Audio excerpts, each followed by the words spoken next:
This is Levi with Sunrooter, and we're going to walk through common questions that we get this time of year about float switches and low well sensors. And today we're going to be using the M50T controller to simulate float switch conditions, and so that you can be sure that your M50 controller is running optimally. And also talk about how to troubleshoot the low well sensor. We're going to turn the controller on. This is the Sunrooter controller that's functioning optimally, and you got your system light on, your pump light on, no air lights. A question that we get this time of year is the float switch light can be stuck on, and that can be due to a couple things, whether it be a faulty float switch or defective controller. And the main failure of the controllers are bugs will get behind the circuit board and short out components, which affect the circuitry on the float switch. Where I would direct people to look first, if the tank full light is emitted on, regardless of the logic of their float switch that's in the tank, I would have them remove one of the two wires connected to the float switch circuit, and if the controller is functioning properly, the tank full light will turn on. We're going to go ahead and simulate that for you, showing that the tank full light's going to stay on, and by removing one of the two wires to the float switch,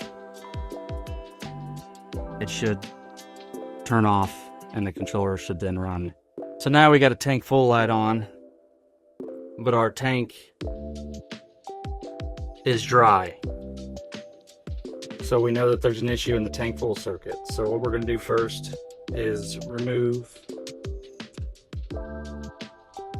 one of the two wires to the float switch, and if the controller is working as it should, the light should turn off. In this instance, the controller is working as it should.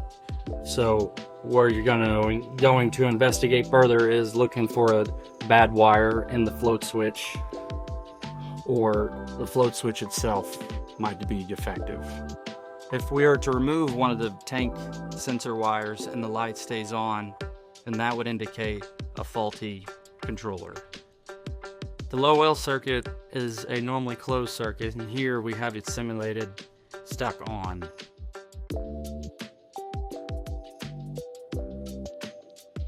And the way we can test to see if it's the cable downhole or if it's a faulty controller is we will undo one of these wires,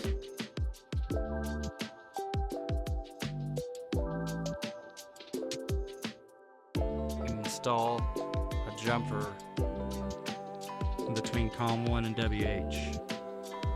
This light should then turn off and flash for however long the timer's set. But to bypass the timer, we're going to push it down to 0. The well low light will no longer flash,